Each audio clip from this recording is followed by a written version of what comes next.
Selamat pagi. Hai, namaku Velin. Buat kalian yang baru di sini, yang kalian lihat di video adalah nenek aku alias ama aku. Umurnya sekarang sudah 75 tahun ini. Ya, mungkin beberapa dari kalian banyak yang menduga nenek aku umurnya baru sekitar 60 tahun. Tapi nenek aku udah 75 tahun dan masih sehat dan segar bugar seperti ini. Lagi-lagi ini untuk merefresh memori kalian dan buat yang baru dan bertanya sebenarnya apa sih pekerjaan kami di rumah. Kami ini berjualan roti dan kue rumahan. Jadi semuanya dibikin di rumah. Pagi-pagi, Ama sudah membuat pia kacang atau biasanya kita sebut 7 pia. Di sini membuat pia kacang, Ama ditemani sama saudaranya yang kebetulan datang pagi-pagi buat ngomongin padi di sawahnya Ama.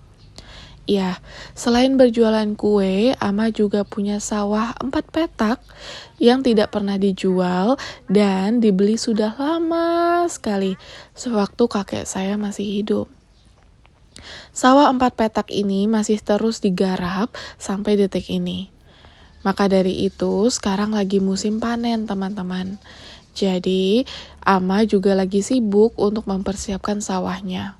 Hasil beras dari sawahnya Ama, mayoritas kita konsumsi sendiri satu keluarga. Tidak pernah yang namanya dijual duluan, lalu sisanya dikonsumsi. Lebih tepatnya, kita konsumsi dulu, lalu sisanya dijual. Karena hasil dari sawah 4 petak tidaklah banyak. Mungkin hasilnya per satu kali panen cuma bisa 40-50 karung beras. Itu pun biasanya kami konsumsi sendiri sekitar 15 karung beras, yang mungkin bisa bertahan sampai beberapa bulan. Untuk sisanya barulah Ama jual, dengan harga yang bisa dibilang juga harga miring atau di bawah harga pasar. Kenapa Kak Velin? Kok dijualnya dengan harga di bawah pasar? Iya, karena biasanya teman-teman, kalau sawahnya Ama panen, pasti beberapa sawah lain milik orang lain juga ikut panen. Dan biasanya ini adalah hukum yang namanya adalah permintaan dan penawaran. Supply dan juga demand gitu. Jadi kalau misalnya lagi banyak jumlah penawaran yang ada di pasar, banyak sekali orang-orang yang berjualan, otomatis harga itu akan lebih miring. Karena lebih banyak supply daripada yang meminta alias demand. Berbeda kalau misalnya sudah tidak lagi musim panen. Nah, kalau sudah tidak musim panen, harga beras bisa sangat-sangat tinggi. Per kilonya di desa saja bisa sampai Rp16.000. Kalian gak salah dengar, Rp16.000 per kilo. Kalau sekarang lagi musim panen, harganya bisa turun sekali. Bisa sampai 10-12 ribu per kilonya. Kembali lagi ke pekerjaannya Ama sebagai penjual kue rumahan. Pekerjaan ini sudah Ama geluti sekitar 50 tahun lamanya. Dulu kami punya kakek teman-teman, tapi meninggal di tahun 2002 ketika aku masih benar-benar kecil. Kakek aku ini kerjaannya bisa dibilang berjudi dan mabuk-mabukan. Sehingga sebagai orang tua perempuan yang memiliki 6 anak waktu itu, Ama juga harus berpikir dan banting tulang sendiri untuk bisa bekerja. Awal bekerja, Ama membuka warung makan seperti rumah makan sederhana gitu. Jualannya prasmanan. Ada soto daging, ada rawon, ada mie goreng, dan segala macamnya. Halal ya. Tidak lama dari membuka warung, ketika warung sudah ditutup, barulah Ama berganti profesi berjualan kue seperti ini. Resep pia yang kalian lihat ini benar-benar jadul. Sudah ada 3 generasi, sudah mungkin ratusan tahun teman-teman. Karena ini adalah pia jadul. Pia yang kulit luarnya itu garing dan renyah, tapi dalamnya lembut banget. Kalau kalian kaget, kenapa Kak dalam kulitnya hitam begitu? Itu gosong. Itu bukan gosong, melainkan kita kalau memakai kacang hijau, kulit kacang hijaunya juga kita pakai. Begitu ya. Berbeda dengan pihak kacang sekarang yang isiannya putih dan bersih karena hanya memakai biji kacang tanpa memakai kulitnya. Biasanya pia kacang itu kami buatnya sekitar 1 minggu sekali. Dikirim untuk paman punya toko di atas Ruteng. Di kota lebih tepatnya. Jauh banget ya. Setelah membuat pia, barulah kegiatan Ama biasanya pagi-pagi adalah memasak. Ama di sini adalah chef tunggal di rumah. Jangan tanya, Kak Velin kenapa kok nggak ngebantu-bantuin Ama? Setiap hari pekerjaan aku membantu beliau apalagi. Cuma kalau untuk masak, jangan coba-coba. Jangan coba-coba mengikuti alias ikut campur sama hak teritorialnya Ama. Karena Ama itu sifatnya kalau masakan harus sesuai dengan lidah dia. Sebenarnya yang lumayan sedih adalah ketika Ama beranjak tua, banyak sekali indera pengecapan Ama yang sudah rasanya nggak karuan. Jadi kebanyakan makanan yang kita konsumsi kadang ya teman-teman nggak setiap kali. Terkadang keasinan, terkadang juga tiba-tiba terlalu manis, kadang hambar tidak ada rasanya. Itulah yang sering kami alami. Itu kenapa tugasnya Velin di dapur sekalian juga untuk sebagai sous chef atau koki keduanya Ama. Kalau beliau suka banget setiap hari nanya, coba deh masakannya sudah pas atau belum. Itu kenapa aku tuh gak bisa diet sebenarnya, karena harus menjadi sous chef yang nyobain semua masakannya Ama. Hari ini Ama membuat masakan yang simpel-simpel aja, yaitu masakan sayur pakai tempe. Setiap hari teman-teman kalau kita makan di rumah, menunya sudah pasti. Ada yang namanya sayur satu macam, ikan satu macam, dan kadang ada lauk lain satu macam. Protein lainnya seperti tahu atau tempe. Karena di sini harga ayam dan sapi itu mahal banget dan di rumah kami tidak memakan daging babi. Alasannya karena ada anggota keluarga yang beragama Muslim. 2 adik aku di rumah agamanya Muslim. Dan kebetulan memang ama kami selalu kedatangan tamu yang menginap di rumah yang beragama Muslim. Dulu agama Ama juga Muslim. Ketika menikah, Ama mengganti agama menjadi agama Katolik. Mungkin banyak dari kalian yang berpikir, berarti Ama murtad dong Kak, Ama murtad ya, dan sebagainya. Teman-teman, dulu itu tidak punya pilihan. Dulu itu tidak seperti sekarang, di mana zaman makin modern, iman juga makin bisa dikuatkan dengan melihat sesuatu yang online. Tapi dulu itu berbeda. Dulu ketika Ama tidak punya pilihan untuk menikah atau tidak menikah, maka ya pilihannya cuma menikah. Karena tidak seperti zaman sekarang, dulu umur 25 tahun saja itu sudah dicap telat menikah. Dan kala itu Ama menikah, umur beliau 23 tahun. Jadi bisa dibilang sudah hampir-hampir ambang telat. Jadi teman-teman jangan tanya, Kak, kenapa sih Ama murtad tega sekali meninggalkan Islam?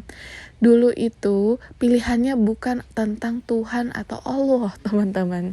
Tapi pilihannya adalah tentang menikah atau tidak menikah sama sekali. Dan kebetulan kakek saya agamanya Katolik. Itu kenapa si nenek alias Ama juga harus berpindah ke agama kakek yaitu Katolik. Apapun agamanya yang penting tidak melenceng ya teman-teman. Apapun pilihannya yang penting Ama sekarang pun setia mengikuti Tuhan. Tuhan dan Allah sama saja. Yang berbeda adalah agamanya. Tapi tetap menyembah satu Tuhan. Jadi tolong ya teman-teman pengertian dan toleransinya.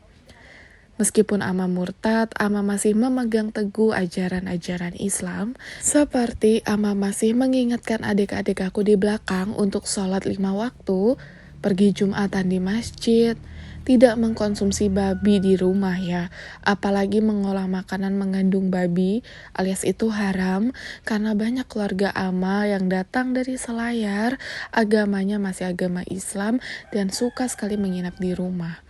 Jadi itu benar-benar Ama pegang teguh. Sebenarnya kegiatan pagi Ama itu cukup simpel kalau tidak ada jualan. Bisa dibilang bangun pagi jam 5 subuh, Ama langsung menguleni adonan roti. Karena adonan roti ini teman-teman harus di-proofing alias dikembangkan mengembang sampai 2 jam lamanya. Jadi, ketika Ama menyiapkan makan pagi, siang, dan malam yang biasanya Ama langsung masak 1 kali di pagi yang sama, Ama setelah itu bisa langsung membuat roti 1000 alias memanggang roti. Biasanya sih tugas memanggang roti itu sudah dihibahkan ke aku duluan. Jadi Ama lebih tenang ketika memasak. Tapi berhubung hari ini tidak ada roti 1000, jadi tadi pagi Ama membuat pia kacang. Dan sebagai tambahan, kita membuka PO alias lace ya. Kalau bahasa di desa kami namanya lace, itu kita membuka lace mie goreng. Iya, lace kami biasanya beda-beda. Terkadang Ama membuka lace kompiang ayam, bakpao. Biasanya kalau bakpao itu bakpao kelapa, bakpao daging, dan juga bakpao kacang. Nah, yang baru nih biasanya Ama sudah 2-3 hari ini membuka lace mie. Kemarin pangsit mie ayam, sekarang mie goreng ayam. Untuk adonan mie-nya sendiri kami tidak beli ya. Ini adonan mie telur. Jadi mie-nya juga Ama buat homemade. Untuk adonan mie, Ama buat pakai alat. Jadi setelah diaduk dan diuleni begitu lama, kita memakai alat seperti alat pasta begitu. Nah, alatnya sendiri ini sudah ada sekitar 20 tahun ya. Ini bukan alat baru, tapi karena memang Ama memakai alat ini dan merawatnya dengan sepenuh hati, jadi kelihatannya seperti baru. Alat mie ini bisa kalian beli di mana aja, di Shopee atau di e-commerce, kalau kalian tertarik untuk membuat mie sendiri. Tapi sangat tidak aku sarankan kalian untuk membuat mie sendiri teman-teman.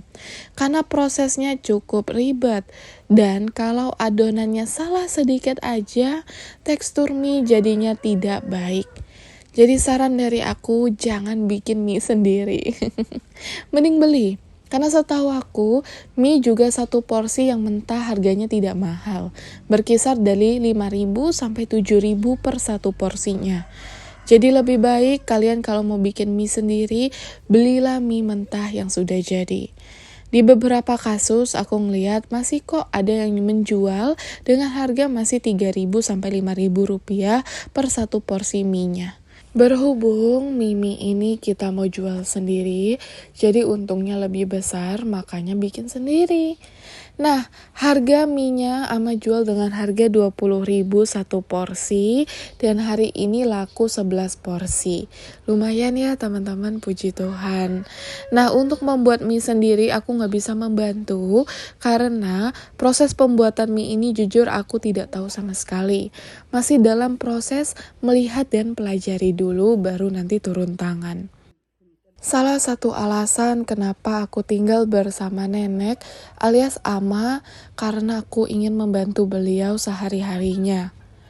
Beliau juga berhak dibantu. Karena kalau aku tidak ada di sini, tidak ada orang yang membantu beliau. Semua cucu-cucu di rumah adalah cucu laki-laki. Anak-anak Ama di rumah juga memiliki kesibukan masing-masing. Sehingga tidak ada yang membantu Ama di rumah untuk berjualan, membuat kue, atau membuat makanan. Itu kenapa aku di sini harus membantu beliau. Ama juga sangat senang dengan kehadiran aku. Jadi ketika ada allegation atau ada tuduhan yang bilang aku numpang hidup, aku ingin bilang sekali lagi, berhubung mungkin ada penonton baru, aku itu tidak numpang hidup di sini. Aku juga ikut membantu Ama untuk berjualan dan juga mengurus hasil dagangannya Ama. Di satu sisi, aku tidak pernah meminta sepeser pun uang dari hasil jualan Ama. Bisa dibilang, aku bantu-bantu itu ikhlas seikhlas-ikhlasnya, tanpa pamrih, tanpa dibayar. Mungkin aku dibayar dengan aku bisa makan gratis di rumah. Tapi setiap minggunya aku memberikan Ama uang jajan. Uang jajan yang aku berikan juga bukan hanya 100.000, 200.000. Nominalnya cukup besar di mana sebenarnya bisa menutupi biaya Ama sehari-hari kalau misalnya Ama pergi ke pasar. Karena di rumah ini bukan hanya aku dan Ama dan bibi aku saja yang tinggal. Di rumah ini juga ada adik-adik sepupu aku yang juga laki-laki yang tinggal bersama kita. Kalau ditanya, Kak Velin, memang bisa ya satu rumah bisa akur seperti itu? Ya, jawabannya kita nggak akur, titik. Nggak ada yang namanya tinggal satu keluarga itu akur sepanjang masa. Itu namanya dongeng. Karena teman-teman, seakur-akurnya orang-orang, saudara-saudara yang kalian lihat di sosial media, di belakang layar pasti tidak akur. Di sini aku ngomong dari hal-hal yang positif ya. Bukan berarti aku itu iri hati atau dengki gitu dengan kebersamaan orang lain. Tapi namanya juga tinggal berdampingan dengan masyarakat, ada saja gesekan dan senggolannya. Benar kata kalian, dengan saudara sendiri saja tidak akur, apalagi dengan saudara lain. Nah, tapi aku itu tipe orang yang memang tidak suka membesar-besarkan masalah. Aku tipe orang yang kalau memang aku tidak suka, aku akan bilang. Tapi tergantung pribadinya. Berhubung yang di rumah ini kebanyakan adalah saudara laki-laki yang sudah pasti bebal ya teman-teman. Alias kadang itu diomongin sekali tidak cukup, harus diomongin 1 juta kali, itu pun belum cukup. Jadi saya sebagai kakak perempuan, juga saya tahu sifat satu-satu adik-adik saya. Aku tahu bahwa, ada adik yang mungkin sifatnya malas. Ada adik yang sifatnya rajin, tapi tidak tepat waktu. Ada adik yang sifatnya kurang jujur, tapi orangnya baik. Jadi aku tahu sifat orang plus minusnya, baik dan buruknya. Jadi kalau aku saja bisa menerima sifat baiknya, maka sifat buruknya juga harus bisa aku terima. Itu prinsip yang aku tanamkan. Hidup berdampingan dengan orang lain, kita harus bisa menelan dan juga harus bisa menerima keburukan mereka. Karena aku yakin mereka juga menerima baik dan buruk kakaknya. Jadi kalau dibilang berantem sering, tidak. Tapi aku sering sekali menekankan kepada mereka bagaimana sih harusnya hidup di rumah orang. Contoh, hidup di rumah orang tidak boleh jorok. Hidup di rumah meskipun di rumah Ama sendiri tidak boleh jorok. Harus ikut bantu-bantu. Kalau misalnya kalian melihat kamar kalian kotor, ya paling tidak angkat sapu. Tidak perlu muluk-muluk kalian harus nyuci baju, tapi harus peka dan sadar diri. Di rumah ini ada jamnya teman-teman. Jam pulang di rumah itu juga tidak boleh di atas jam 12 malam. Kami paham kalau misalnya anak laki-laki hobinya keluyuran. Maka dari itu ada jam pulang. Di samping itu aku juga menekankan banyak hal. Seandai kata mereka mengundang teman di rumah, mereka juga harus mencuci peralatan makan sendiri. Tidak boleh meminta kami, apalagi Ama, untuk mencucikan piring, bekas gelas kopi, dan sebagainya. Jadi hal-hal itu yang aku tekankan. Karena sebagai kakak, aku harus punya sifat yang tegas. Jadi adik-adik juga tidak semena-mena tinggal di rumah. Terkadang sifatku yang suka mengatur dan juga tegas, di mata adik-adikku adalah aku kakak yang kejam. Tapi sebagai kakak, aku harus bisa menjelaskan bahwa kalian tidak selamanya tinggal di rumah Ama. Suatu saat kalau kalian tinggal di rumah mertua atau kalian harus merantau, tinggal di rumah saudara dan teman, juga kalian akan tinggal berdampingan dengan orang lain. Makanya dari awal, nilai-nilai norma yang sudah diajarkan di rumah, itu akan mereka bawa ke rumah orang lain. Itu kenapa teman-teman, aku selalu berusaha ngomong ke mereka bahwa tujuan aku itu baik. Sebagai kakak, aku tidak mau adik-adik aku itu menjadi bahan omongan orang suatu saat nanti. Semoga mereka mengerti saja. Tapi sejauh ini mereka paham bahwa memang tujuan aku baik. Tapi memang cara aku tegas. Karena aku tidak suka kalau adik-adik aku itu nanti nyeleweng, alias menentang dari apa yang sudah keluarga kami ajarkan. Itu juga menjadi tanggung jawab aku kalau aku gagal sebagai kakak mendidik adik-adik di rumah. Oke, kembali lagi ke pesanan Ama hari ini, yaitu mie goreng. Mie goreng Ama ini mie goreng standar ya teman-teman, bukan mie yamin atau mie pangsit goreng yang biasa kita lihat di mall-mall atau di restoran. Ini mie goreng pada umumnya yang pakai hati ayam, daging ayam, dan juga sayur sawi. Tapi nih, karena request masyarakat yang bilang tidak mau memakai hati ayam, jadi kami tidak memakai hati ayam. Semuanya murni memakai daging ayam saja. Belakangan ini lagi musim pancaroba. Dan mungkin karena konten-konten aku kebanyakan juga beberapa hari ini di luar ruangan, jadilah aku itu hari ini batuk-batuk. Sebenarnya sudah 5 hari, batuk-batuk tidak kunjung sembuh. Itu kenapa mungkin di beberapa konten kalian akan melihat keseharian Ama. Dan mungkin minim ada Velin di dalamnya. Karena kalau aku sudah sakit batuk dan pilek, sudah paling anti masuk ke dalam dapur. Ama sudah tidak membolehkan aku ikut campur membantu beliau. Itu kenapa hari ini full kegiatannya adalah kegiatan Ama seorang. Karena menurut Ama kalau lagi sakit batuk, pilek, tiba-tiba ikut bantu membuat makanan, takutnya makanan terkontaminasi batuk dan juga pilek, alias terkontaminasi virus-virus cinta gitu. Bercanda ya, virus-virus penyakit teman-teman. Makanya aku gak boleh masuk ke dalam dapur, gak boleh bantu dan gak boleh dekat-dekat. Pernah satu kejadian, Ama itu ada lace alias buka PO gitu ya, buka PO bakpao. Besoknya sakit. Padahal sakitnya cuma batuk biasa. Tapi alhasil itu yang membuat Ama menggagalkan PO-nya.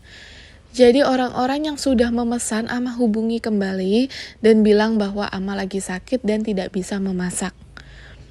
Itu yang terjadi kalau misalnya lagi sakit berabe, nggak bisa jualan. Pasti nih ada yang bakal komentar, pakai masker dong kak.